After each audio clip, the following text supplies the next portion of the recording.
25 December কালকে পালন করবে না? কালকে সারা রাত জেগে থাকবে, পিকনিক করবে, আনন্দ করবে, মোমবাতি জ্বালাবে, কেক কাটবে, করবে না? করবে না? করবে না? আমি জানি আমার সঙ্গে যারা যুক্ত আছে তারা কেউ করবে না। আর অন্যকে না করার জন্য বিশেষ করে বলবে, একদম বাধা দেবে। বলো না গো, জোরে, আরো জোরে। একটু সনাতনী হয়ে ওঠো, শুদ্ধ হয়ে যাও, এই নোংরামোগুলো ছাড়ো, একদম নোংরামো ছাড়ো। দেশের ঠাকুরকে চেনো, ভগবত ভক্তিকে চেনো, তা না হলে সব শেষ হয়ে যাবে। এরা কত কত কঠিন পরিস্থিতি সৃষ্টি করে, এরা তোমরা জানো? তো আমরা যেটা শুনছিলাম যে তুলসীর পূজা করি আমরা। তুলসী এমন ভেষজ, ভেষজ বলছি কেন জানেন? বিজ্ঞানের ভাষায় এর এত উপকার, যে উপকার অন্য কোনো বৃক্ষের এমন উপকার নাই। সব বৃক্ষই আপনারা জানেন অক্সিজেন দেয় আর কার্বন ডাই অক্সাইড গ্রহণ করেন, আর তুলসী দেবী এত বিশুদ্ধ অক্সিজেন দেয়। অন্য কোনো এই বৃক্ষ, আপনি এই বিশুদ্ধ অক্সিজেন অন্য কোনো বৃক্ষ এই যা দেয়, আমাদের এই তুলসী দেবী যে বিশুদ্ধ অক্সিজেন যেভাবে আপনাকে দিচ্ছে, সেইভাবে অন্য কোনো বৃক্ষ এমন বিশুদ্ধ অক্সিজেন দিতে পারে না। এই তুলসী পাতা যদি কোথাও রেখে দিলেন, ধরুন জলের ওপর রাখলেন, অন্নের ওপর রাখলেন, ডাল তরকারি, কিংবা আপনি যাকে প্রসাদ বলেন, তুলসী না দিলে প্রসাদ হয় না আমরা বলি, বিজ্ঞান গবেষণা করলো যে এটা অ্যান্টিবায়োটিক, জীবাণুনাশক। কি করছে তুলসী? তুলসী ওই দ্রব্যকে এত বিশুদ্ধ করছে যে ওখানে কোনো জীবাণু আর থাকছে না। আচ্ছা, আমরা বিজ্ঞানের কাছে শুনে শুনে তুলসীর পাতা দিই না? তুলসী পত্র ছাড়া ভগবানের ভোগ লাগে না, আমরা বিজ্ঞানের কাছে শুনে দিই না, কিন্তু অথচ তুলসী অ্যান্টিবায়োটিক ক্ষমতা এর মধ্যে আছে, জীবাণুনাশক ক্ষমতা আছে। আপনি বলুন এই তুলসী কি প্রকার? তুলসীর পূজা করবেন না ওই কৃত্রিম একটা গাছের পূজা করবেন কালকে? আপনারা বলুন, বলুন বলুন, আপনারা বলুন। ওই গাছের পূজা করা ভালো, কৃত্রিম গাছের পূজা করা ভালো, কৃত্রিম কোনো মত পথের পূজা করা ভালো, না সাক্ষাৎ যা সত্য, যা সুন্দর, যা সনাতন, যা শাশ্বত, যা চিন্ময়, যা গ্রহণ করা উচিত আমাদের, সেটাই করা উচিত কিনা? তো তুলসীর সেবা করলেই ভগবত কৃপা লাভ হয়, ভগবানকে লাভ করা যায়। তো এই অনুভব তো সবার হয়ে উঠবে না। এই জন্য যারা তুলসীর গাছে জল দেওয়ার চাইতে বেগুন গাছে জল দিলে বেগুন ফলন হবে, এরকম ভাব যাদের থাকবে, যে আচ্ছা তুলসীতে জল দিলাম বেশ ভালো, তো কবে ফল হবে? ফল কবে হবে? কিছু ফল চাই তো, আমরা ফল তো চাই। তাই আমরা ওই ফল পাওয়ার আশায় আমরা কাজ করি। আমরা ফল না পেলে কেন কাজ করব? তুলসীতে জল দিলে তুলসী কি ফল দেবে আমাদের? কি ফল দেবে বলুন আপনি? বেগুন গাছে জল দেবো তার চাইতে? বেগুন গাছে জল দিলে বেগুন বড় বড় হবে, বেগুন খেতে পারবো আমরা। এই জন্য কলিযুগের মানুষ বেগুন গাছে জল দেওয়াটাকেই প্রধান বলে মেনে নেয়। আর যারা ধর্মান্ধ, নিজের ধর্ম সম্পর্কে, এখানে ধর্মান্ধ শব্দ ব্যবহার করলাম, বলে কেন? নিজের ধর্মে অন্ধ, এই কথা বলছি আমি। নিজের ধর্মে যে অন্ধ, অন্যের ধর্মে যে চশমা লাগিয়ে দেখে, অন্যের ধর্মকে চশমা লাগিয়ে দেখে, মানে চশমা আবার বিতরণ করে এরা, যে দেখ তোদের ধর্মে তোর কেউ চশমা দেয়, তোদের ধর্মে কেউ চশমা দিয়েছে চশমা, কেউ চশমা দিয়েছে? আর আমাদের ধর্মে খ্রিস্টান যারা হবি তাদেরকে একটা করে চশমা দেওয়া হবে, আর চশমার দাম সঙ্গে সঙ্গে দেওয়া হবে। চশমা পরবি, চশমা যতদিন পরবি ততদিন টাকা দেওয়া হবে, চশমা বিনামূল্যে দেওয়া হবে, আর সেই চশমায় যা দেখবি, আমাদের ধর্ম দেখবি ওই চশমায় অন্য কোনো ধর্ম দেখতে পাবি না। বাহ, আজকে জীবনে প্রথমেই কথাগুলো বললাম। এমন চশমা দিচ্ছে, ওই চশমায় অন্য কোনো ধর্ম দেখা যায় না। এই জন্যই ওই দেখবে বিভিন্ন জায়গায়, আমি বলছি ঝাড়খণ্ডের এক প্রান্ত, পুরুলিয়ার একটা সাইড পুরো শেষ হয়ে গেছে। পুরুলিয়ার ওই এক প্রান্ত, আমি নামও বলে দিচ্ছি, চুড়মি, এক প্রান্ত একদম শেষ।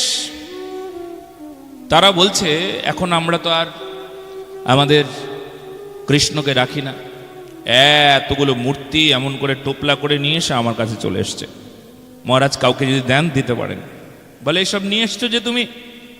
বলে এইসব আমরা আর রাখবো না, আমরা এখন যিশুকে পুজো করি, যিশুকে মানি। এই কে বলেছে তোকে? কে বলেছে যিশুকে পুজো করতে, যিশুকে মানতে? কে বলেছে? বলে আমাদের এখানে আসে রবিবার করে, আমাদের পয়সা টয়সা দেয়, আমাদের অনেক উপকার হয়, আমরা গরিব মানুষ। এই দেখুন না, আমার স্বামীর সেই দিন ওই হার্ট অপারেশন হয়েছিল, আমাদেরকে 30,000 টাকা দিয়েছে। আমরা আর কিছু দেখতে পাচ্ছি। গরিব মানুষ, ধনের আকাঙ্ক্ষা স্বাভাবিক থাকবে। কেউ যদি ধন দিয়ে তাকে কিনে নেয়, আপনি কি করতে পারবেন? কিছু করার আছে? আপনি তো ধন দিতে পারবেন না। চশমা তো আপনি দেননি, চশমাও দিয়েছে, টাকাও দিয়েছে। চশমা দিয়েছে এই জন্য যে অন্য ধর্ম দেখতে পায় না, এই চশমা পরলে ওই ধর্মই দেখবে। যে চশমা দিয়েছে তার ধর্মই দেখতে পায়, কাজে আপনি তো টাকা দেননি, যে টাকা দিয়েছে সেই ধর্মইকেই নেবে সে। কত বড় ষড়যন্ত্র! আশ্চর্য ব্যাপার। আপনারা কি ভেবেছেন কখনো? আমরা একদিকে হিন্দু মুসলমানকে নিয়ে পুরো একদম লেগে আছি, আর ওরা ওদের কাজ চালিয়ে যাচ্ছে। বলে এখন ঠিক সুযোগ, সুবর্ণ সুযোগ, এখন হিন্দু মুসলমান করছে এরা, আর আমরা খুব ভালো করে আমাদের পুরো যত্ন করে নেব তাদেরকে। আর সময় নাই, শেষ সময়, সব শেষ। আর আজও এখনো এমন ভণ্ডামি, এমনও প্রতারণা, আপনি কি বলবেন? এই কালকে যে ঘটনাগুলো ঘটবে তা আমি বলে দিচ্ছি। গেরুয়া পোশাক পরা, মাথা নেড়া, তারা যিশুর ছবিকে তাদের মন্দিরে রেখে তারা যিশুর পূজা করবে। গন্ধে পুষ্পে ধূপ দীপ নৈবেদ্য দিয়ে খুব সুন্দর আয়োজন করে, পঞ্চোপচার না ষোড়শ উপচারে একটা বস্ত্র দেবে, সুন্দর করে সাজিয়ে আরতি করবে। আরতির পর তারপর সবাইকে প্রসাদ দেবে। যিশুর পূজা, আও আও আও আও আও, সব খাও, না প্রসাদ খাও। কালকে হবে।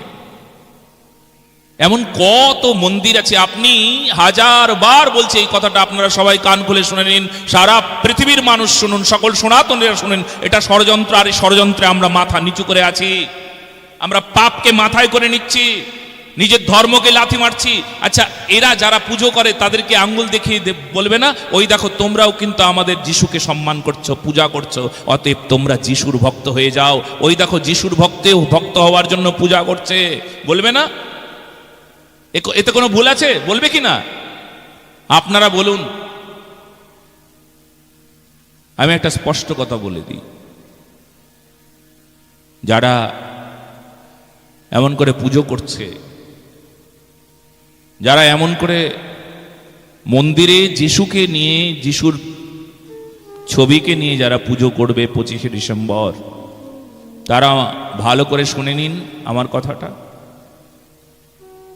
অন্য কোনো মাযহাবে, মসজিদে,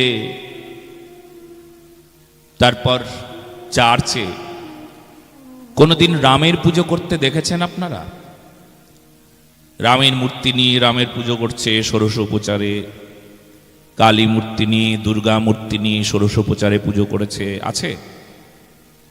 কোন খ্রিস্টান পাদ্রী রাম ভক্ত শুনেছেন? কোন ইসলাম ধর্মাবলম্বী ইমাম রামকৃষ্ণের পূজা করছে মসজিদে দেখেছেন? কিন্তু আমাদের কিছু সনাতনী ধর্মাবলম্বী সেকুলারি ভাব, গেরুয়া কাপড় পরিধান করে বড় সাধু, তারা যিশুর পূজা করে, নবীর পূজা করে, মোহাম্মদের পূজা করে। আচ্ছা, পূজা শব্দ যদি হয়, পূজা শব্দ কখনো অন্য কোনো মযহবের লোক করে? পূজা আছে, পূজা শব্দ কারুর আছে কি? ওদের তো পূজাই নাই। যদি পূজা শব্দ হয় তাহলে তো সনাতন ধর্মের। তুমি পূজা করে কি নাকামো করছো? কি বোঝাচ্ছ? কি বোঝাচ্ছ যে নিজের ধর্মকে আমরা রসাতলে পাঠিয়ে, দেখো ওরা আসুক, ওরা করুক, ওরা সাম্রাজ্য বিস্তার করুক। সেই দিন যখন ব্রিটিশরা এলো, দেশ শাসন করলো, 200 বছরের গোলামি করলে, সেই দিনও ভুলে গেলে। আজকে নিজের ধর্মে অন্ধ, অন্যের ধর্ম গ্রহণ করবার জন্য চশমা নিয়ে চশমা বিতরণ করছে। আর ওরা চশমা বিতরণ করে ঠিক আছে, কিন্তু আমাদের সনাতন ধর্মের মানুষরা গেরুয়া কাপড় পরে খ্রিস্টান ধর্মের চশমা বিতরণ করছে। নাও চশমা পরো আর অন্য ধর্মকে দেখো, পূজা করো, সম্মান করো, নিজের ধর্ম যা খুশি হয়ে যাক। এই তার চাইতে ভালো না তোমরা এই সেকুলারিজমের এই মুখোশটাকে না লাগিয়ে পরিষ্কার বলে দাও যে আমরা মরে গেছি। আমরা ভেবে নেব কয়জন হিন্দু বেঁচে আছে, কয়জন হিন্দু মরে গেছে। পরিষ্কার আমরা বুঝে নেব হিন্দু আসলে কয়জন আছে। সত্য কি মিথ্যা বলুন তো দেখি, জোরে বলুন। তাহলে আপনারা ভাবুন আজকে আমরা কোন জায়গায় এসে দাঁড়িয়েছি। কেউ বলবে এরকম করে বলবার স্পর্ধা কারণ নাই, বলতে পারবেই না। বলবে কেন? যা খুশি হয়ে যাক, নিজের ধর্ম শেষ হয়ে যাক, লুটপাট চালাচ্ছে। আমার ধর্মের মানুষগুলো যদি দেখো, তুমি এবার বলো তো, আমার ধর্মের মানুষগুলো যদি খ্রিস্টান হয়ে যায়, আচ্ছা তুমি আজকে মন্দিরে যিশুর পুজো করছো, আমি এটা ডিটেলস বলছি। তুমি তোমার মন্দিরে যিশুর পূজা করছো, আমি যিশুর পূজারি হয়ে যাব, আমি যিশুর ভক্ত হয়ে যাবো। এখন কৃষ্ণকে মানব না।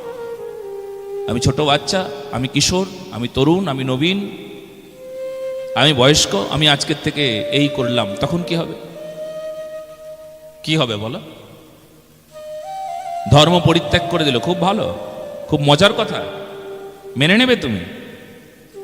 স্বধর্মে নিধনং শ্রেয় পরধর্মে ভয়াবহ, এই শ্লোকটা তোমাদের নাই, তোমরা পড়ো না। যারা সেকুলার সাধু তারা পড়ে না এইসব। নিজের ধর্মে বেঁচে থাকো, অন্য ধর্ম ভয়াবহ, এসব তোমরা পড়ো না। এই সেকুলার সাধু তোমরা এইসব পড়ো না নাকি?